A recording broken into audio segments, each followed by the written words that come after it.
अस्सलाम वालेकुम ख़ातिन हज़रात, मैं हूँ इसरार अहमद कसाना। ख़ातिन हज़रात, पिछले दिनों में हमने एक शो किया था, फार्मर्स प्रोटेस्ट इन इंडिया।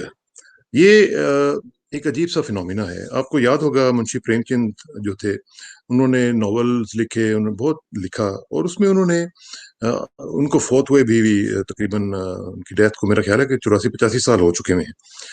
उन्होंने ये लिखा कि किस तरीके से कर्बनाक सिचुएशन है, जो हमारा फार्मर है उसकी लाइफ के बारे में मुख्तलिफ स्टोरीज़ उन्होंने लिखी हैं, बहुत ही दर्दनाक किस्म का।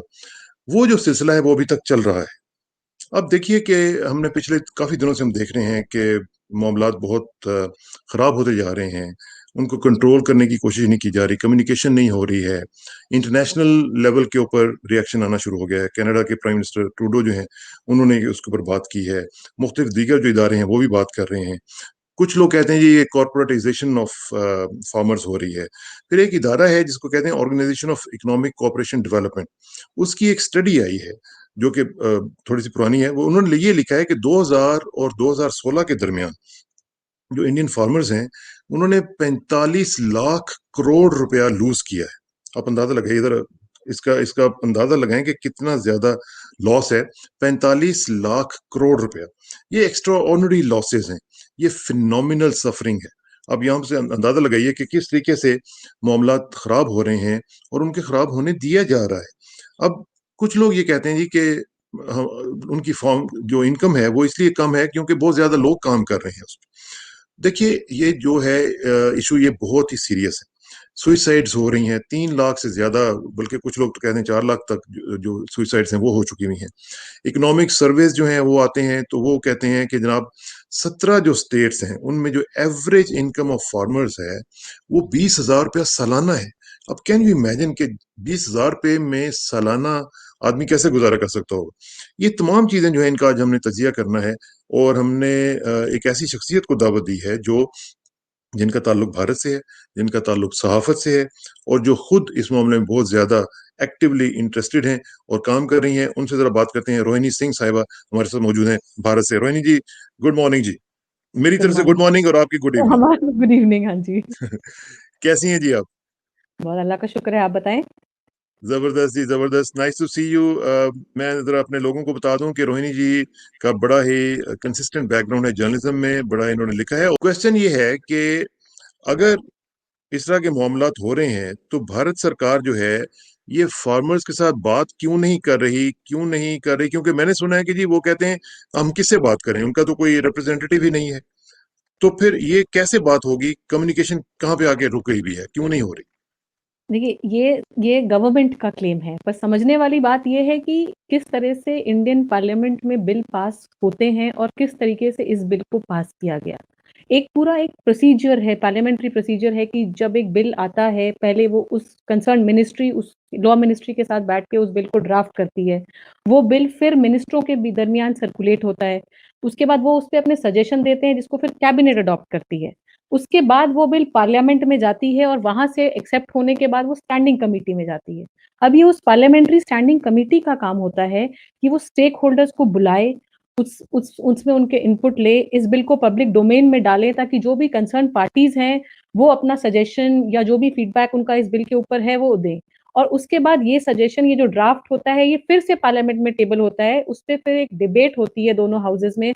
अगर उसमें फिर फर्दर अमेंडमेंट्स रिक्वायर्ड होती हैं, तो वो वापस स्टैंडिंग कमिटी में जाता है और उसके बाद to the satisfaction of everyone vote होके बाद फिर कोई बिल पास होता है। बट अब अगर आप इन 3 बिल की केस में देखें तो इनमें तो सरकार ने कोविड के टाइम में एक ऑर्डिनेंस लेके आई, इसको चला दिया। जब जब सेशन आया मानसून सेशन जो जून में हुआ, मतलब 10 मिनट के अंदर विदाउट एनी डिबेट ऑपोजिशन के कॉन्स्टेंटली इसको अपोज करने के बाद उन्होंने सिर्फ एक वॉइस वोट के ऊपर इस बिल को पास कर दिया। अब अगर गवर्नमेंट ये बोल रही है कि स्टेक होल्डर्स कहाँ हैं, तो गवर्नमेंट को जब स्टेक होल्डर्स ढूँढे थे तो तब गवर्नमेंट ने उसका एक ड्यू प्रोसेस फॉलो नहीं किया। और उसके बाद जब ये 3 बिल आ गए, जुलाई से लेकर सितंबर तक, अक्टूबर तक कॉन्स्टेंटली नेशन वाइड प्रोटेस्ट जो हैं स्टेट लेवल पे होते होते आए।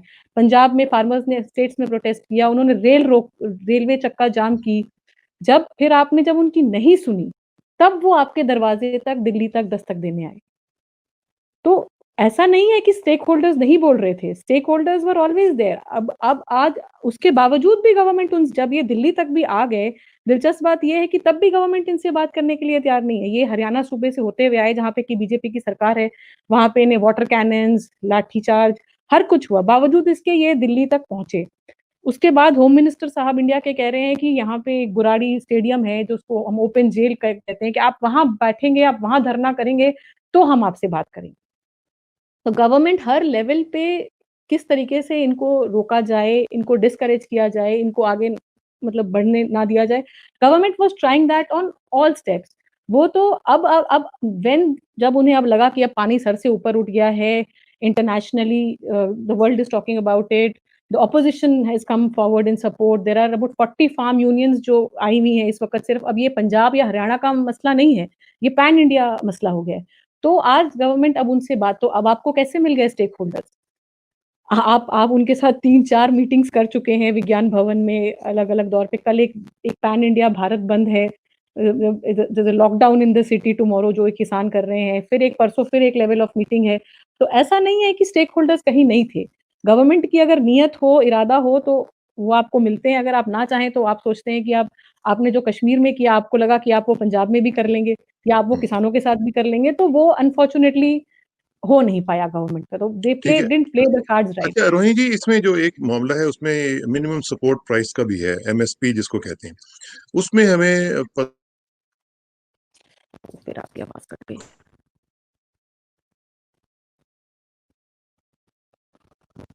नॉट पता चला कि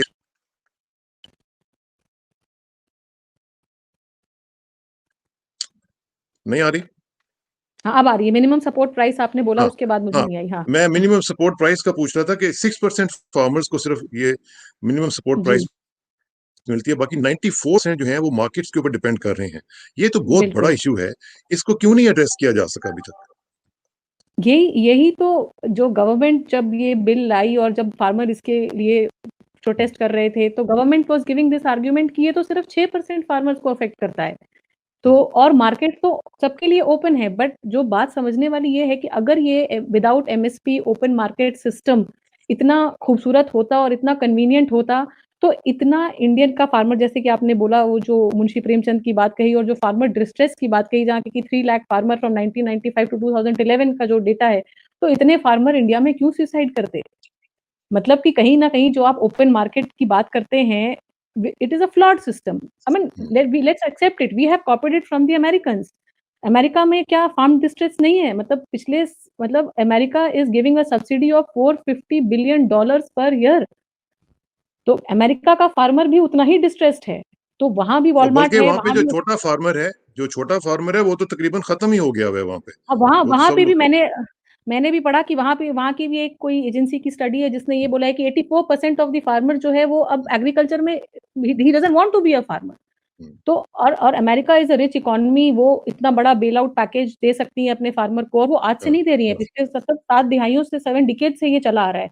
तो hmm, when it is a failed model, why are you imposing that failed model to the people of India? Hmm, वहाँ यहाँ भी कोई वॉलमार्ट की शक्ल में, चाहे वो वॉलमार्ट हो या कोई हो, आके बैठे, तो देन अगर एमएसपी सिस्टम फ्लॉड है, या इफ देयर इज़ जो हमारे यहाँ पे जो एपीएमसी जो मंडी सिस्टम होता है, जिसमें एक अरथिया सिस्टम होता है पंजाब में, जो कि बड़ा एक स्मूथली चलता हुआ सिस्टम है। तो अगर सी नो सिस्टम इज़ परफेक्ट। अगर सिस्टम्स में अमेंडमेंट करने की ज़रूरत है, तो वो की जाए। बट ये हाँ, कह देना कि we will remove the minimum support price and you leave it to the market. So hmm, free market was never convenient. If free hmm, market was convenient, farmer would not have been in distress. हाँ, ठीक बात है। जो आपने suicide figure का जिक्र किया, मतलब 1995 से 2011 के बीच में 3 लाख सुसाइड्स हैं। हाँ जी। तो तो 2019 अलोन हैज़ 1028 सुसाइड केसेस, ये रिकॉर्डेड हैं जो गवर्नमेंट डेटा में हैं।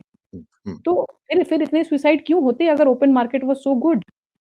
तो ये सिर्फ ये कॉर्पोरेटाइज़ेशन जिसको हम कहते हैं कि everything is being corporatized, so same way our farmers are being corporatized, we will have some big company in the name of Walmart, और इंडिया में जैसे हम कहते हैं अंबानी और अदानी, जो हाँ, जो आपके यहाँ वॉलमार्ट या अमेज़न है, somebody will benefit out of it.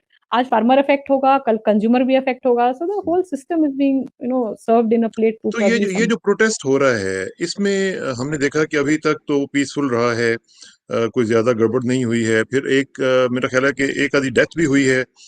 मैंने सुना कि किसी की डेथ भी हुई जो कि मैकेनिक थे और वो उनकी डेथ हुई है। लेकिन हुकूमत के ऊपर मैं देख रहा हूँ कि कोई प्रेशर नहीं अभी तक आया। हुकूमत अभी भी, जो मोदी सरकार है, वो बात करने के लिए तैयार नहीं है। वो कहते हैं जी कि हम किसी से बात करें। कुछ लोगों ने तो ये कह दिया कि ये खालिस्तानी है, कुछ लोगों ने ये कह दिया कि ये प्रॉब्लम्स क्रिएट कर रहे हैं, ये पॉलिटिकल एजेंडा है इनका। तो एक्चुअली आपकी क्या रीडिंग है इस बारे से? देखिए, मैं आपको पहले बताती हूँ, एक ग्राउंड की एक बड़ी दिलचस्प बात बताती हूँ, because most of these protesters ना ये they are Sikhs and Punjabis जो ये लीड कर रहे हैं, या ऐसा नहीं है, नाउ हाँ, UP and Maharashtra and other states जो हैं, सूबे हैं, वो भी इसमें आ गए, बट मतलब मोटे जो सबसे बड़ी आबादी जो है इसमें, वो सिखों की है। तो हाँ, मतलब मैंने कई प्रोटेस्ट देखे हैं दिल्ली में, एनसीआर में 10-15 सालों में। ये एक बड़ा यूनिक प्रोटेस्ट है। यहाँ पे हम्म, आप चाहते हैं, there is open community kitchen, जिसको ना जो जो हमारे वो लंगर की हम्म, जो जो अहमियत है ना, जो कॉन्सेप्ट, हाँ, हाँ, हाँ, कॉन्सेप्ट है, वो हम्म, इतना ब्यूटीफुल है कि आप चाहे जर्नलिस्ट हैं, या आप पुलिस वाले हैं, या आप प्रोटेस्टर हैं, या आप कहीं से उसको सपोर्ट करने आए हैं, you are offered food.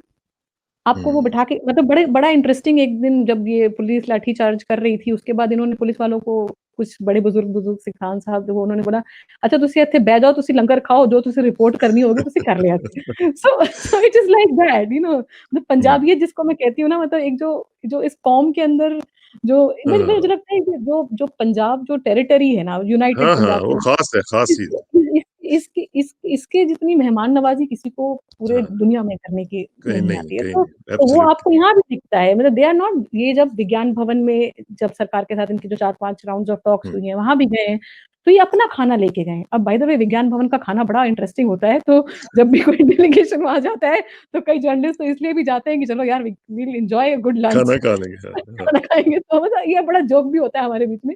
But हम्म, ये फार्मर अपनी रोटी साथ लेके गए हैं, कि अच्छा, हम सरकार, और ये मतलब कि हम सरकार से खाना नहीं खाएँगे, ये अपने हाँ, मतलब पैक्ड फूड अपने, उन्होंने ज़मीन में बैठ के जैसे लंगर खाते हैं गुरुद्वारों में, हम्म, या जैसे जो कल्चर है, दे एट लाइक दिस। तो मतलब ये जो एक एक मैसेज जो ये दे रहे हैं हम्म, ना, पैन इंडिया, और इसलिए ये जो सरकार जो ये कह रही है ये खालिस्तानी है, या अगर अगर यहाँ पे अर्बन लोग प्रोटेस्ट करते हैं तो अर्बन नक्सल हो जाते हैं, अगर कोई हम्म, मुसलमान ग्रुप प्रोटेस्ट करता है तो वो जिहादी हो जाता है, वो प्रो हाँ, पाकिस्तानी हो जाता है। अब अगर एक सिख प्रोटेस्ट कर रहा है तो वो खालिस्तानी है। तो ये सब, ये मतलब डाइवर्जन टैक्टिक्स है। हमारे कंट्री में एक खान मार्केट लॉबी है, जिसको गवर्नमेंट के खान मार्केट गैंग, ये गैंग, टुकड़े-टुकड़े गैंग, या जिस हाँ, भी, government just wants to divert the issue, कि आप इनको किसी कलर में लेबल कर दीजिए। जो सीएए हुआ तो वो सारे खालिस्तानी, वो जिहादी हो गए या प्रो पाकिस्तानी हो गए। तो बट ऑनेस्टली मतलब ये जिहाद वाली, ये जो खालिस्तान वाली जो एंगल जो सरकार ने लोगों को सेल करने की कोशिश करी, वो हाँ, कामयाब नहीं वो हुआ वो हुई नहीं, वो हुई नहीं, ठीक बात वो है। दैट अच्छा, हाँ। इसमें इसमें एक चीज जो है, मुझे ये बताएं कि टेक्निकली जो इकोनॉमिस्ट्स हैं, जो इंडिया के जो बड़े बड़े इकोनॉमिस्ट्स हैं, वो मैंने देखा है कि वो इंडियन जो गवर्नमेंट है उसके स्टैंड्स को फेवर कर रहे हैं। वो कह रहे हैं कि जो इंडियन गवर्नमेंट जो कर रही है वो ठीक कर रही है। तो जो बाकी, मुझे ये बताएं कि ये जो वो, मेरा ख्याल है कि ये वो इकोनॉमिस्ट्स हैं जो मार्केट ओरिएंटेड हैं। हुँ, जो हुँ, जो हुँ। बाकी लोग हैं, वो इसमें क्यों नहीं आ रहे सामने, क्यों नहीं एक्सप्लेन कर रहे कि जनाब फार्मर्स का जो इशू है उसको समझने की जरूरत है। क्यों नहीं आप फार्मर्स के पॉइंट ऑफ व्यू को क्यों नहीं समझने की कोशिश कर रहे हैं? तो जो एक्चुअल इकोनॉमिस्ट हैं, वो इसमें why why they are not coming forward? देखो, उनको लग रहा है कि वो जो 1995 में इंडस्ट्रियल रिफॉर्म हुई ना इंडिया में, ये हम्म, उनको लग रहा है कि ये 3 बिल्स जो हैं, ये वो उस एग्रीकल्चर रिफॉर्म की तरफ जा रहे हैं। बट जो अच्छा, रियलिटी ऑफ एग्रीकल्चर जो है, वो इंडस्ट्री से बहुत डिफरेंट है। मतलब हम्म, आप हम अगर एक से जो जो प्रो फार्मर लॉबी है, वो ये भी कहती है कि गवर्नमेंट कहती है कि इंडस्ट्रीज़ आर डूइंग वेल। इतना बेल आउट पैकेज जो हर साल इंडस्ट्री को दिया जाता है, हम्म, और ये सारे जो करप्शन के चार्जेस में, या जो डिफ़ॉल्टर्स होते हैं बैंक के, ये सारे मुल्क से बाहर चले जाते हैं, लंदन में जाके दे टेक असाइलम। तो where is the industry flourishing? Where is our GDP? तो ये एक फ्लॉड आर्गुमेंट है। और ये this is a divided lobby, एक प्रोग्रेसिव लॉबी है जिसको लगता है कि things will change for good. और जो हम्म, जो एक्चुअली जो ज़मीनी जो लोग हैं, जो जो रियल जेन्युइन फार्मर्स इश्यूज़ को समझते हैं, there is a need to bring a reform there. और हमारा ना इंडियन फार्मर जो है ना, मतलब वो बेवकूफ़ नहीं है। ही इज़ अ हाँ, very good economist, he understands his mathematics, hmm, he knows what is right for him. And and if a government has a valid point, if the economist से सो, और अगर हाँ। गवर्नमेंट इज़ वाइज़ इनफ, तो आप उनको बुला के उनको अपना पक्ष समझाएँ, अब उनको वो अपना कहते हैं कि हम पॉइंट। किससे बात करें, इनका रिप्रेजेंटेटिव कौन है, कौन इनका तो लीडर अब है? हम पिछली 5 मीटिंगें आपने करी हैं 30 यूनियंस के साथ। हुँ, और हुँ, ऐसा नहीं है, इंडिया में बड़ी clearly every political party has an affiliated farmer union. तो हाँ, आज आप हाँ, जिन लोगों से बात कर रहे हैं, 40 unions are participating in this protest. Hmm, अब ये जिन्होंने कल बंद बुलाया है, ये भी फार्मर यूनियंस है। मतलब अगर गवर्नमेंट ऑफ इंडिया कहे कि उनको बंदे नहीं मिल रहे कि वो किससे बात हाँ, करें, तो ये तो हाँ, it is a very difficult argument to hmm, even. And हाँ, एक्चुअली ये पहला मुद्दा है, आपने मेरे को पूछा, इस जवाब में आपकी रह गई बात। ये पहला ऐसा इश्यू है कि जहाँ मोदी गवर्नमेंट जो है in the past 6 years back foot पे आई है। कभी हाँ, इस तरीके की कोई उनको क्राइसिस जो है नहीं हुई। चाहे वो सीए कश्मीर का मुद्दा हुआ, हुँ, या वो हाँ, 370 दे था, गॉट या away with it. the it favored them, even the hmm, CAA protest, क्योंकि you were able to polarize। एक हाँ, एक तबका आपको आपके खिलाफ प्रोटेस्ट कर रहा है, but it came into your favour, you could hmm, Garner votes across the country on those issues. आप कश्मीर के का नाम पे पूरे इंडिया में वोट मांगने गए, आप सीए के नाम में, हाँ, तो आपने हिंदू पोलराइज कर दिया। पर ये एक पहली ऐसी जो प्रोटेस्ट हुआ इन द पास्ट 6 इयर्स, जहाँ पे कि गवर्नमेंट जो है उसके पास, अगर गवर्नमेंट ये रिकंसीडर कर रही है कि स्पेशल सेशन बुलाया जाए और इसको दोबारा पार्लियामेंट में डिबेट किया जाए, which means that the government is on a back foot. अब गवर्नमेंट के पास कोई खास चॉइस नहीं है, मतलब बजाय कि आप स्टेक होल्डर से बात करें, इसको दोबारा लेके आएँ and rework on the whole thing.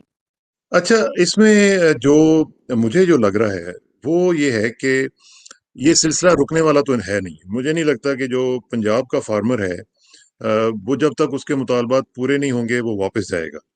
तो हुँ, अब दूसरी तरफ देखिए, दूसरी तरफ वो भी मुझे पता है क्योंकि जो मोदी सरकार है, मोदी साहब जो हैं, उनका जो इमेज है, वो है अल्फा मेल वाला, स्ट्रॉन्ग मैन वाला।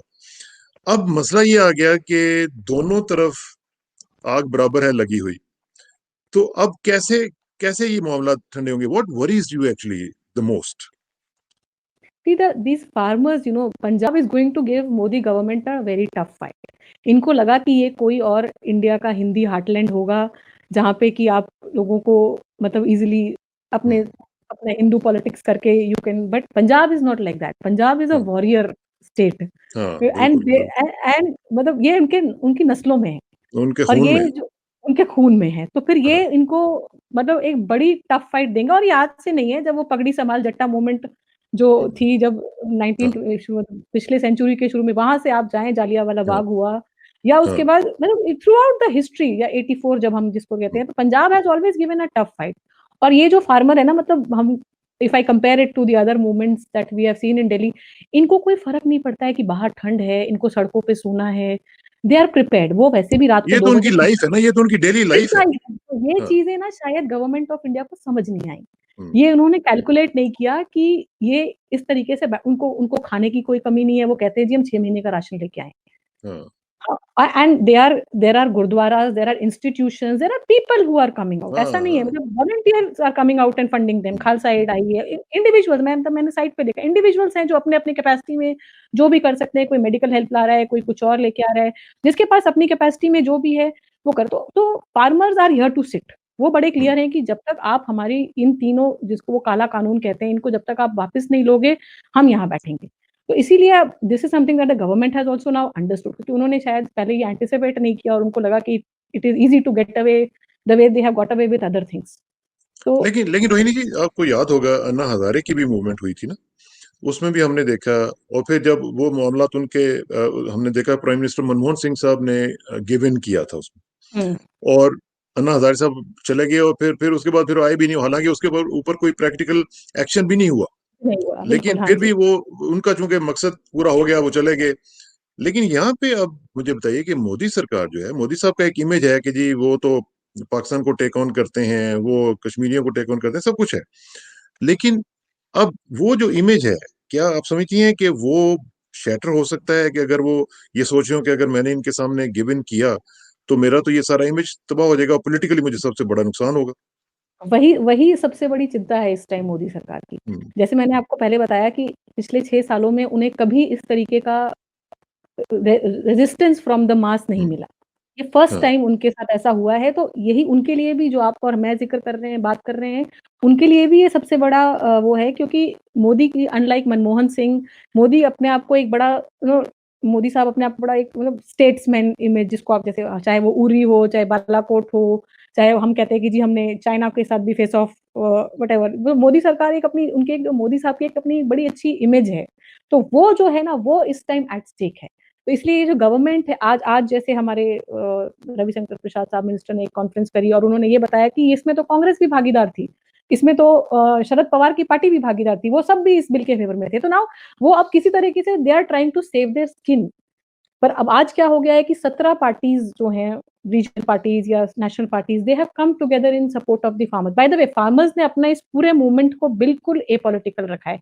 दे हैव मेड श्योर कि कोई भी पॉलिटिकल पार्टी उनके साथ स्टेज ना शेयर करे।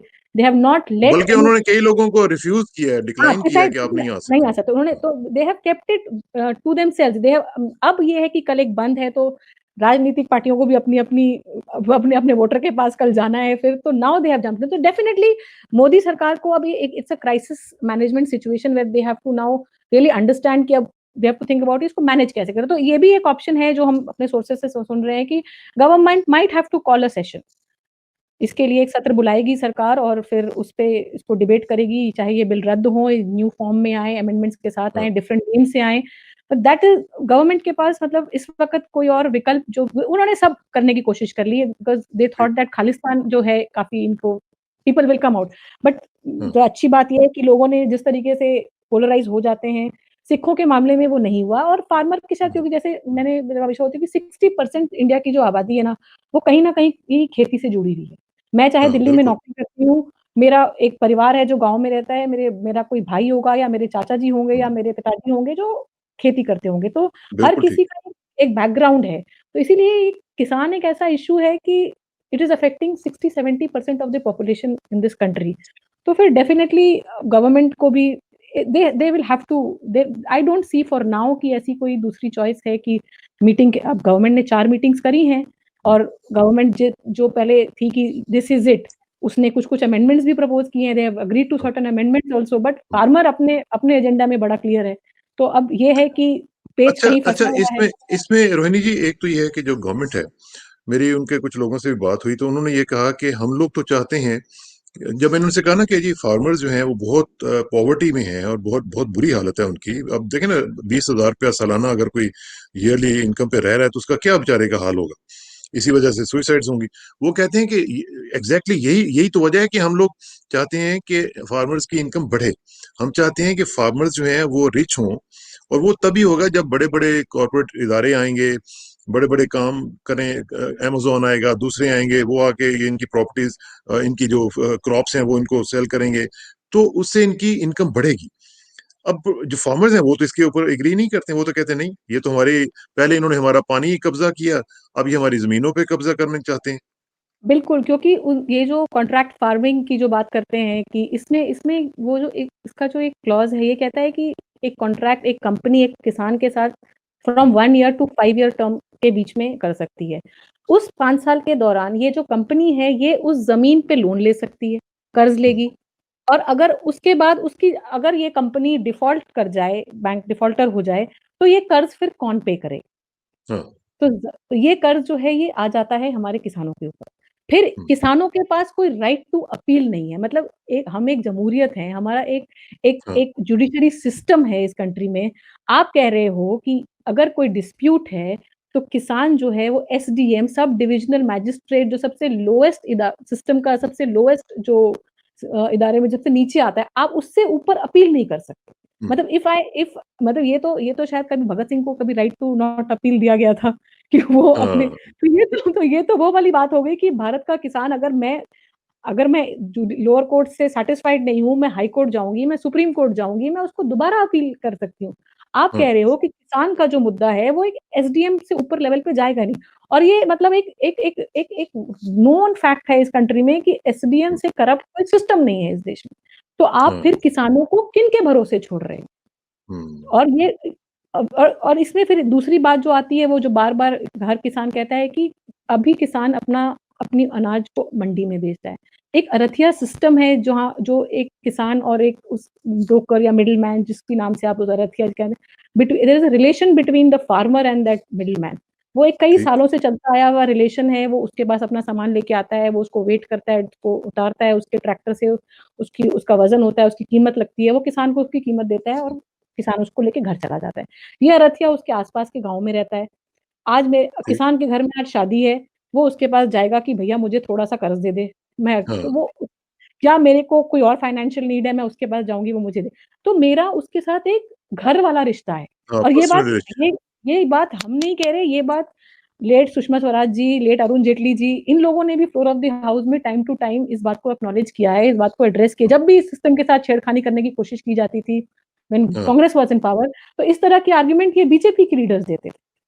हुँ। अब आज आप कह अच्छा, रहे हो कि आप जी प्लीज़ हाँ, गो अहेड। आप तो आप उस सिस्टम को खत्म मतलब यू आर नॉट सेइंग कि हम उसको खत्म कर रहे हैं, but the mechanism that you are bringing in the market hmm. वो सिस्टम अपने आप खत्म हो जाएँगे। तो ये और लोग किसानों को थ्रेटन्ड फील कर रहे हैं।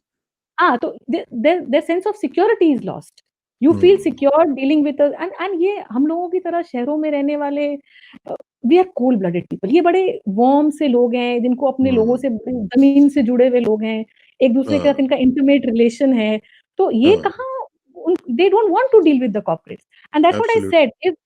If the government felt that, you know, this was the best way or this would really help them, instead hmm, of telling it to the press, instead of telling it out to people here and there, why don't you go and talk to the farmers? हाँ, They want to हाँ, understand. आप उनको वो आपके पास delegation लेके आए, उन्होंने आपको अपने सुझाव जून, जुलाई, अगस्त में दिए। आप क्यों चुप रहे? आपने क्यों हुँ, उनको रिस्पॉन्ड नहीं किया? वो तो आपके पास आ रहे हैं कि भैया ये आप जो कर रहे हैं, ये सरासर गलत है। हुँ, ठीक बात। तो आप उनको समझाएँ ना। You have to convince them. Hmm, If you are getting a system, bringing a system which is good, better than what it was, you try and convince your farmers हाँ। and work out a way. तो farmer तो आपसे बात करना चाहता है, अगर आप किसान से बात नहीं करना चाहें तो फिर अल्लाह ही मालिक बल्कि है कोई उल्टा सिस्टम। उल्टा ये हो रहा है कि मैंने देखा कि कई एफर्ट्स ऐसी हुई हैं जिसमें फार्मर्स की ये जो मूवमेंट है उसको डिस्क्रेडिट करने की कोशिश की गई है। बल्कि मुझे बिल्कुल। याद आ रहा है कि एक रीसेंट एफिडेविट जो फाइल हुआ था पंजाब और हरियाणा हाई कोर्ट में, अ, उसमें प्रिवेंटिव अरेस्ट के हवाले से, तो उसमें जो हरियाणा गवर्नमेंट थी उसने ये कहा था कि जो मेजॉरिटी ऑफ दीज ग्रुप्स जो हैं, ये हुँ, ऐसी हैं जो कि क्रिमिनल एक्टिविटीज़ के साथ इंडल्ज हुँ। करते रहे हैं। तो ये तो डिस्क्रेडिट करने की कोशिश भी साथ-साथ ही की जा रही है और ज़ाहिर है कि वो तो होगी। जैसे कि तो हर लेकिन मूवमेंट में लेकिन होती है यहाँ पे। हाँ। हाँ, लेकिन मुझे ये बताएँ कि रोहिणी जी कि अब इसका एंड क्या होगा? क्या आप क्या फ़ोresee कर रही हैं कि एंड इसका क्या होगा? किस तरह होना चाहिए ताकि पीसफुली ये मामला जो है वो रिज़ॉल्व हो जाए? देखिए, ये बड़ा क्लियर है फार्मर्स के साइड से कि हम नहीं जाएँगे जब तक आप इन 3 काले कानूनों को वापस स्क्रैप नहीं कर they want it hmm, scrap. ठीक। अब अगर गवर्नमेंट उसको स्क्रैप कर जो हमारे सोर्सेज़ जिनसे हम जो गवर्नमेंट के अंदर जो बात होती है तो सी गवर्नमेंट भी ना स्टेप बाय स्टेप जैसे द सिस्टम वर्क्स आप एक चीज़ लेके आते हो, शायद इसमें मान जाएँ, इस पे नहीं मानते, फिर आप लेवल 2 पे जाते हो कि चलो शायद हुँ, यहाँ कॉम्प्रोमाइज़ हो जाए, फिर आप लेवल 3 पे जाते हो। तो अब ये जो आज आज जैसे all party on the united opposition ने जो एक स्टैंड लिया है और they are supporting the farmers, pan India farmers कल जो प्रोटेस्ट कर रहे हैं और हुँ, जिस तरह की उसके लिए तैयारी है नेशन वाइड जो उसके लिए प्रिपरेशन है टू मेक दिस बंद टुमारो जो 8 दिसंबर को जो कल हमारे मतलब tomorrow few hours from now जो है शुरू होगा। तो गवर्नमेंट के पास जो हम फोresee कर रहे हैं या जो एक्सपर्ट्स फोresee करते हैं जिसको वगैरह जो सोर्सेज़ जो मतलब I would not say that I am forcing but what the sources are saying और what the experts in the subject feel that the government has no choice but to call for a session and discuss it with the stakeholder. And either you bring a new law or you scrap it or you bring the required amendments in whichever way. अच्छा, worst scenario क्या हो सकता है कि अगर government given नहीं करती है, अगर गवर्नमेंट नहीं मानती है, तो फिर तो मामलात खराब हो सकते हैं। मुझे जो जो ज़्यादा डर लग रहा है, वो ये है कि अल्लाह ना करे कि अनरेस्ट हो हुँ, जाए और हुँ, लोग जो हैं उनकी वो पेशेंस जो है वो अगर रन आउट हो जाती है, तो हुँ। मामलात खराब भी हो सकते हैं ना? देखिए फार्मर्स जो है ना आज भी उन्होंने यही अपील करी है लोगों से कि कीप इट पीसफुल मतलब कोई किसी तरीके के आप जो भी अपने लोगों से जो वो अपील कर रहे हैं कि keep your eyes and years open क्योंकि वो बड़ा आसान होता है इवन हुकूमत के लिए भी बड़ा आसान होता है कि आप चाहें तो आप किसी भी एंटी सोशल एक फैक्टर को आप अंदर सीप इन करा सकते हैं। मतलब हर सिस्टम में जैसा होता है तो इसीलिए उस बात पे कोई डिनायल नहीं है कि यू नेवर नो कि प्रोटेस्ट कब पीसफुल प्रोटेस्ट सडनली वायलेंट हो जाता है, किस तरीके के लोग उसमें इन्वॉल्व हो जाते हैं। जैसे कि जैसे जो खालिस्तानी एलिमेंट की आप बात कर रहे हैं कि कुछ लोग गवर्नमेंट का ये क्लेम है कि कुछ लोग खालिस्तानी झंडे लेके आए। तो किसी भी मूवमेंट में या किसी भी प्रोटेस्ट में हर तरह मतलब डाइवर्जंस जो हैं या कुछ वेस्टेड इंटरेस्ट जो है वो आ जाते हैं, या कई बार ये प्लांटेड होते हैं, कई बार इनका अपना इंटरेस्ट होता है। हाँ, तो उस बात को we can not deny, and since it is this is the capital of the country, so हाँ। इस तरीके की कोई अगर वारदात या कोई इस तरीके की चीज ऐसी दिल्ली के अंदर हो जाए तो जाहिर है ये सरकार के लिए हाँ। मतलब एक अभी अभी कितने चिंता लोग की बात कितने है। हैं? कुछ कुछ इस तरह का एक वेग सा आइडिया है कि कितने लोग हैं जो यहाँ पे पहुंच चुके हैं? दिल्ली के 3 मतलब 3-4 बॉर्डर्स को इन्होंने, स्पेशली जो पंजाब से आ रहा है या जो उत्तर प्रदेश का बॉर्डर है, इनको इन्होंने सील किया हुआ है। मतलब ऑन एवरी प्रोटेस्ट साइट, जो 4-5 protest site, there are about 6000 to 8000 people who are sitting. अच्छा। एंड सो फार ये जो है मतलब ऐसे जो आप पिक्चर्स चला रहे हैं आप उससे मतलब जो जो ट्रैक्टरों की लाइन लगी हुई है वो कहते हैं कि 10-10 किलोमीटर तक लंबी लाइनें लगी हुई हैं। सो माय मतलब goodness. The scale is massive. मतलब ये शायद 1988 में कहते हैं कि जब राजीव गांधी की सरकार थी, उस टाइम पे एक इस तरीके का प्रोटेस्ट हरियाणा लेके आई थी, और उसके बाद हाँ, दिल्ली ने कभी इस तरीके का फार्म प्रोटेस्ट जो है, फार्मर नहीं प्रोटेस्ट जो देखा। है कभी नहीं देखा। मतलब 30 इयर्स 1988 में कहते हैं कि हुई, उसके तो बाद अब ये तमाम जो दिल्ली की एंट्रेंसेस हैं उनको ब्लॉक कर दिया गया है इस वक्त? ब्लॉक तो अब कल तो कह रहे हैं कि चक्का जाम है 3 बजे तक, तो 3 बजे तक तो डेफिनिटली ब्लॉक है, मतलब from morning till 3 in the evening. Hmm, तो व्हीकल मूवमेंट जो होगी गाड़ियों की वो नहीं होगी। और बाकी हाँ, जो going in and out of the city जो है, जो पंजाब की तरफ जाते हैं दिल्ली से, या जो हम्म, उत्तर प्रदेश की तरफ जा रहे होते हैं, उनके लिए थोड़ी मुश्किल है, क्योंकि बॉर्डर्स बंद हैं, फिर एक लंबा रास्ता है जो यू हैव टू टेक। कल परसों हमने सुना कि वहां भी बैठ गए थे प्रोटेस्टर्स को, किसी को मज़ा नहीं आता है सड़क पे हाँ, बैठना, उनकी मजबूरी ऑब्वियस। है कि वो बैठते हैं। तो वो भी नहीं चाहते हैं कि जो रोज़मर्रा की एक्टिविटी है, वो सफ़र करें। अब और आप दिल्ली का बॉर्डर या दिल्ली को पे ट्रक आने से आप कितने दिन रोक पाओगे? अल्टीमेटली देयर हाँ, is an economy in this city which has to run. So हाँ, कुछ न अभी इसीलिए सरकार रोज़ डे आफ्टर डे मीटिंग कर रही है उनके साथ। क्योंकि हाँ। गवर्नमेंट को भी समझ में आ रहा है कि we can not make them hold them standard for a very long time. तो तो क्या इसका मतलब ये है कि जो विद इन दिल्ली जो लोग रह रहे हैं, क्या वो भी पिंच फील कर रहे हैं, बर्डन फील कर रहे हैं इस हवाले से? मतलब see if you are within the city तो आपको प्रॉब्लम नहीं है, बट अगर आपको हाँ, पंजाब की तरफ जाना है, या किसी हम्म, को पंजाब से दिल्ली आना है, या किसी को लखनऊ जाना है, तो उन उन रोड्स पे थोड़ा मसला है। और मतलब मूवमेंट, जो प्राइवेट व्हीकल्स फिर चले जाते हैं, बट जो कमर्शियल व्हीकल्स हैं, जो अगर मैं एक ट्रांसपोर्ट बस से जाना चाहूँ, तो मुझे प्रॉब्लम है। But if I have my own vehicle, I might take a different detour and go. तो हाँ, बस हाँ, ना हाँ, जो जो सामान, जो जो गुड्स जो फ्रेट होती है, जो आती है हाँ, हमारे पास पंजाब से, तो वो सब चीज़ें अफ़ेक्ट हो रही हैं। अभी 8 दिन हुए, 10 दिन हुए हैं, तो उतनी सप्लाइज़ तो किसी भी शहर के पास होती हैं। But if it stretches for too long, then obviously it becomes a problem for the city. हाँ। सही बात है। हमारी दुआ है रोहिणी जी के ये मामलात अच्छे तरीके से हल हों और सैनिटी प्रिवेल करे और गवर्नमेंट को, क्योंकि ये ऑनस तो मेरी नज़र में तो ये ऑनस जो है ये गवर्नमेंट के ऊपर आता है कि आप कोई भी अगर कोई इस तरह का ग्रुप आता है तो आप उनसे बात करें, क्योंकि कम्युनिकेशन के जरिए ही आप इस तरह की बात कर सकते हैं, उसका सोल्यूशन हो सकता है। हमारी गुड लक आपको भी और तमाम फार्मर्स को भी। और I I really feel for them because my own background is farming. तो मुझे ओह! इज़ पता है इट? कि उन बेचारों हुँ, का क्या हाल है। और हुँ। किस तरीके से हम लोग भी, चूंकि पंजाब में फार्मर्स को हमने सफर करते भी देखा है, हमारे पंजाब में भी वहाँ पे भी कोई इतने आइडियल हालात नहीं है। लेकिन ये हाँ, है वहाँ से भी कि कुछ आवाज़ें आई हैं एक्चुअली, वहाँ से भी वी हर्ड, आई रेड 1 और 2 stories from Lahore, where they said that जी, हमारे फार्मर्स की सिचुएशन भी कोई उनसे बेहतर हाँ, नहीं है। वी आर ये ऑलमोस्ट हर द जगह पे सेम। ये हाल है, क्योंकि हुँ, फार्मर्स जो हैं ये बेचारे सीधे साधे लोग होते हैं, ये मेहनती लोग होते हैं, काम करने वाले लोग होते हैं। और इनके लिए एक्सप्लॉइटर्स फिर जो आ जाते हैं, कोई मिडिल मैन आ जाता है, कोई कुछ हो जाता है, कुछ इस तरह के मामला चलते रहते हैं। लेकिन हम लोग दुआ कर सकते हैं। आपका बहुत बहुत शुक्रिया, मैं पर्सनली आपका बहुत ऑब्लाइज्ड हूँ। मैं अपने जेएनएन चैनल की तरफ से भी आपका शुक्रिया अदा करता हूँ, क्योंकि नॉर्मली ये होता है कि हम लोग पाकिस्तान और इंडिया के जब जर्नलिस्ट बात करते हैं तो हम लोग जरा सियासत पे बात कर रहे होते हैं, लेकिन पहली दफा आज हुँ। मैं फार्मिंग के ऊपर एक जर्नलिस्ट से बात कर रहा ओह हूँ। वाओ! तो आई really feel please. Thank you very much. और आपसे माय इंशाल्लाह राब्ता प्लेज़र। रहेगा। दुआ में अरे याद रखिएगा। ज़रूर। बहुत थैंक यू, शुक्रिया। Thank thank you, you, thank thank you, you. Thank you.